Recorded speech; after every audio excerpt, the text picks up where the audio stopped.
Efendim Ustaya Saygı bölümümüzde bambaşka sohbetlerde NTV ekranlarında yine beraberiz. Ben böyle kendimce programlara isim koymayı çok seviyorum biliyorsunuz. Artık Ustaya Saygı programının da ne demek olduğunu biliyorsunuz. Çok kıymetli üstadlarımızı ağırladığımız, yine bir sürü şey öğrendiğimiz, aslında en çok da vazgeçmemeyi ve üretmenin o büyüsünü tekrar hatırladığımız programlardan bir tanesine kendinizi hazırlayın. Konuğumuzla birlikte bir cümlenin peşinden gideceğiz.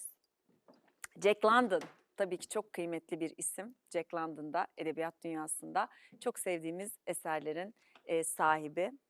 Diyor ki, sanat tek mükemmel ustalıktır ve ustalık birçok hikaye barındırır. Tabii ki bu birçok hikayeyi dinliyor olacağız. Çok kıymetli Metin Coşkun'la. Hoş geldiniz. Hoş bulduk. Nasılsınız? Teşekkür ederim siz. Sizi gördüm, daha iyi oldum. Ay Çok sağ mutluyum. olun. Ayağınıza sağlık. Sağ Lütfen olun. oturun, rahatsız olmayın. Ben Metin abi diye başlayacağım. Tabii Çünkü ki. gerçekten tiyatro sahnesinde sizi çok izlemiş bir seyirciyim her şeyden önce. Ve çok sevdiğim bir büyüğümsünüz. Hiçbir zaman denk Estağfurullah. gelemedik, birlikte oynama şansımız Evet. olmadı. Ama sizi her zaman bildim, her zaman çok hayranlıkla takip ettim. O yüzden anlatacağınız şeyler benim için çok heyecan verici. Baştan geriye doğru gidelim istedim ama bu sefer ezber Olur. bozalım. Şimdi oyununuzdan bahsetmek istiyorum. Leziz tiyatro oyunu. Hı hı. Tabii ki hemen oyuncu kadrosunu ve tiyatro oyunlarında her zaman aynı hassasiyetle yaklaşmayı sevdiğim için bütün ekibi okumak istiyorum. Tiyatro bence çünkü bizim için her şey demek. Ceren Taşçı, Dilşah Demir, Metin Coşkun ve teknik kadro. Yaşam Özlem Gülseven'in yazdığı, Anıl Can Beydilli'nin yönettiği, Beril Çelik'in yardımcı yönetmenliği üstlendiği, Tuğba Sorgun'un dramaturjisini yaptığı, ışık tasarımı, dekor tasarımı Yasin Gültepe'ye ait, ses efekt tasarımı Ozan Ekinciel, danışman Saim Güveloğlu, afiş tasarımı da Tolga Güneş'e ait olan Leziz oyunundan bahsedeceğiz. Sonra geriye doğru yavaş yavaş Olur. gideceğiz. Metin abicim, anlatır mısınız Leziz'i bize? Ya, leziz iki genç hanımefendinin aynı evde yaşamakta olan iki genç hanımefendinin yaşamlarından bir kesit. Üst kata taşınan ev sahibi bunların evine geliyor. İşte banyolarında bir arıza var. Ona bakmak için geliyor. Bu arada işte klimaya el atıyor filan ama hiçbirini de beceremiyor. Becerikli bir adam da değil. Ve kızlar şey kaygısında hep. Ay bizi çıkartır mı evden? Çünkü kontratları dolmuş. Ha. Acaba atarlar mı bizi, çıkartırlar mı korkusuyla. Adamın ağzının içine bakıyorlar. Yani bir ipucu bulmaya çalışıyorlar. Oysa adamın umurunda değil bir şey.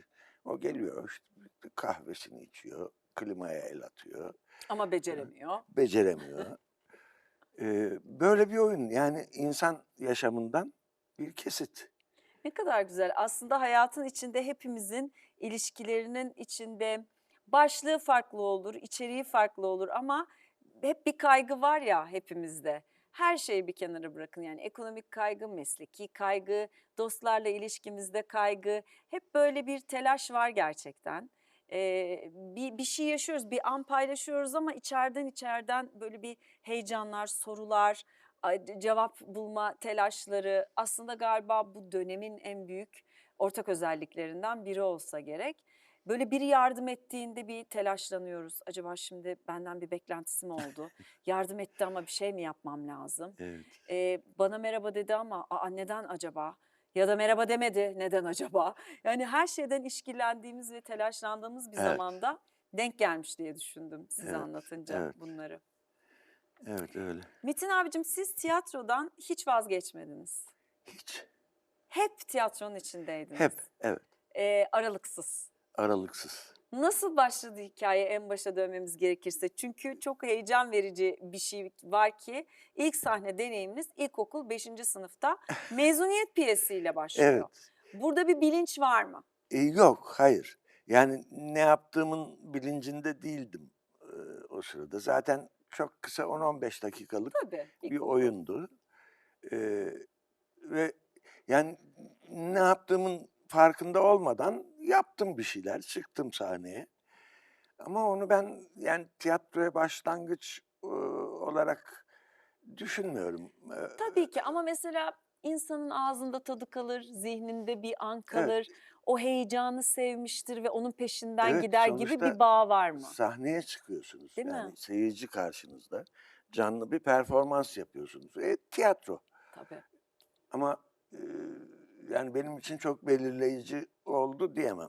Yani başlangıç, benim için başlangıç 1970 yılı halk Of, evleridir. ne O güzel. eski halk evleri döneminde biliyorsunuz kültürel faaliyetlere çok Tabii. önem verilirdi. Halk evlerinde tiyatroya başladım. Kim sizi, oraya yönlendirdi? Yani bu tamamen öz iradeniz ve isteğinizle ne olduğunu bile isteye girdiğiniz bir yol muydu? Yoksa burada çünkü sizin döneminize ait, hani, gördüğüm kadarıyla anne babalar da beklenmedik bir şekilde yönlendirici olabiliyor bazen. Orada sizin hikâyenizin içinde ne oldu? Onu da anlatırsanız çok sevinirim. Valla babam halk evlerinin Çankaya başkanıydı. Ha, Yani öyle bir ilişki olduğu için girdim ama bu tercih bilinçli bir tercihti.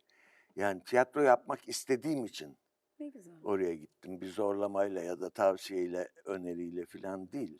Yani öyle bir çekim oldu tiyatroyla benim aramda ve amatör bir şekilde başladık. 2 yıl kadar halk evlerinde birkaç oyun yaptık. İlk profesyonel deneyimim Erkan Yücel. Hımm. Erkan Yücel benim için çok önemli bir insandır. Ne güzel. Onun tiyatrosunda profesyonel tiyatro yaşamına başladım. Ondan sonra peş peşe geldi artık. Çağdaş Sahne, Ankara Ankara Sanat Sanat Tiyatrosu, Tiyatrosu. yani, gerçekten en konuşmayı sevdiğim şeylerden biri olabilir. Çok önemli bir tiyatro, Ankara Evet, Sanat Tiyatrosu. evet. Türkiye'nin tiyatro kültür yaşamında çok önemli. 60 küsur yıl oldu. Kesintisiz faaliyet gösteren bir özel tiyatro. Yani bu mucize gibi bir şey. Muhteşem bir şey ve bunun hep konuşulması gerektiğini düşünüyorum. Evet. Tiyatro camiasında ve oyuncular arasında AST diye bilinen Ankara Sanat Tiyatrosu. Orada kaç sene bulundunuz? 20 yıl. 20 yıl. Of! Kimler kimler? Çok insan Hadi geldi geçti. anlatsanıza. Yani Erol Demirözler, işte Şener Kökkayalar, Savaş Yurttaşlar, Kerim Afşarlar, Ergün Uçucular, Alp Öykenler, Ferdi Merterler, yani çok fazla insanla birlikte olduk. Nurseli yeni mezundu Ankara Sanat'a Evet, girdiğinde. Nursel İdiz. Nurselidis. Eee, Yani çok fazla insanla birlikte çalışma fırsatım oldu ve benim yaşamımın en güzel, en renkli dönemidir o 20 yıl. 20 yıl. Kaç tane oyun oynadınız 20 yılda? 20'nin üzerinde oyun oynadık. Ama o oyunlar, yani biliyorsunuz, Rutkay Aziz çok titiz ve Tabii, gündemi takip eden tabii, bir adam. Özenle seçerdi oyunları. Oynadığımız her oyun ses getiren tabii. iddialı yapımlar oldu. Yani öyle sıradan bir oyun oynamadık pek. Rutkay Aziz çok kıymetli Evet, bir büyüğümüz ve evet, dediğiniz gibi tabii ki sizler gibi kıymetli isimlerle de ensemble bu iş sonuçta tiyatro. Her zaman çok büyük ve doğru cümleleri olan, işler yaptı, ve hâlâ da yapmaya devam hala da ediyor. yapıyor. Evet, En hayran olduğum ve böyle etkilendiğim şey sizin jenerasyonunuzla ilgili bu. Hep devam evet. ediyorsunuz. Biraz inatçıyız galiba. Ne güzel bir inat. Nasıl yani bu ağız birliği yapmış gibi. Bu jenerasyonun yeteneği mi? Eee, Yani Türkiye'de tiyatro kültürünün oluşması, eee, işte Muhsin Ertuğrul, sonra Karl Ebert'in Türkiye'deki çalışmaları ve bunlar doğru şeyler Evet. yaptılar ve bir kültür oluştu, tiyatro kültürü. tiyatro disiplini, tiyatro kültürü oluştu. Ama o kültür giderek sanki biraz revizyona uğruyor gibi artık. Yani bizim jenerasyonu o yüzden belki de Değil mi? beğeniyorsunuz siz. Olabilir. Leziz aslında oyununuzda diyorsunuz ki ev dünyaya karşı bir savunma hattıdır. Evet, öyledir. Bu cümle çok güzel ve çok hoşumuza gitti bizim. Hemen tabii dönmek isterim ki siz nasıl bir evde büyüdünüz? Yani halk evlerinde tiyatroya başlamak, babanızın halk evlerinde olması, o evin enerjisini ve sinerjisini de insanı merakta bıraktıran bir şey benim için. Benim babam subaydı. Yani çocukluğumun ilk yıllarında, küçüklük yıllarında biraz fazla dolaşmışız. Ben A! çok hatırlamıyorum. Ondan sonra istifa etti, memuriyete geçti ve ondan sonra da hep Ankara'da zaten yaşadık. Tek çocuk 3 musunuz? 3 kardeşiz. kardeş. Ne 3 güzel. kardeş. Bir abim vardı, bir de kız kardeşim vardı. İkisini de kaybettik. Başınız sağ olsun. Sağ olun. Böyle bir evde büyüdüm ben. Yani, nasıl söylemeli, karışmazdı annemiz babamız bize. O Yani zaman için normal bir şey mi bu? Biz biraz buradan bakınca biraz, farklı geliyor bana karışmayan anne baba. biraz o döneme Değil mi? göre bile biraz fazla, ileri bir Değil mi? bakıştı o. Onun için özgür yetiştik biz yani. Kardeşleriniz ne işle iştigal ettiler? Abim pilottu. Ha, Önce, Türk Ordusu'nda, Hava Kuvvetleri'nde. Sonra o da istifa etti. hı hı. Türk Özel Hava sektöre geçti. Yolları'nda. Kız kardeşim de, İktisat Fakültesini bitirdi. Daha sonra evlendi. Didim'e yerleştiler. Orada, işte, yayıncılık, yerel gazete Ha, çıkardı. Eee, üretmiş yani aslında, evet, değil yani mi? o tür faaliyetlerde bulundu o da. Ne yazık ki erken kaybettik. Evet, başınız sağ olsun. Talihsiz olmuş gerçekten. Ve siz sanatçı oldunuz. Evet. Nasıl hissediyorsunuz kendinizi baktığınız zaman bütün ömrünüze? Çok şanslı hissediyorum.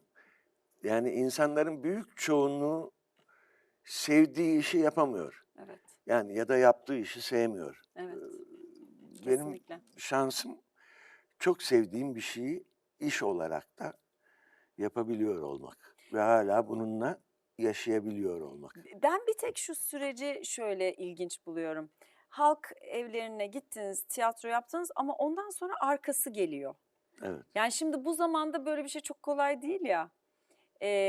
Ve çok kıymetli isimlerle, çok büyük tiyatrolarda yıllarınız geçiyor. Bu süreçte sonra bir anda televizyon başlıyor. Televizyon dizileri başlıyor. Sizinle birlikte aslında başlıyor hikaye. evet. Burada ne hissettiniz? Çünkü Ankara'daki televizyon önemli. Orada başlıyor diziler, sonra İstanbul'da başlıyor. Televizyon hayatınıza nasıl dahil oluyor? Ankara Sanat Tiyatrosu'nda oynarken Ankara'da seslendirme çalışmaları başlamıştı. O zaman seslendirmenin merkezi Ankara'ydı. Evet. Her şey Her Ankara'ydı o şey zamanlar. Ankara'daydı. Eee, Seslendirmeyle televizyona girdim ben. Daha sonra Ankara televizyonunda köy dizileri filan yaptık. Daha sonra 1999'da İstanbul'a geldikten sonra Neden geldiniz İstanbul'a? eee, seslendirme Ankara'dan çekildi. Ha. Tamamıyla İstanbul'a geçti her şey. Yani şimdi artık hemen hemen hiç yok Ankara'da Yok değil seslendirme. mi? Hiç yok. Ha. TRT'nin belki ufak bir şeyi var. A! Onun dışında özel televizyonların hepsi İstanbul'da.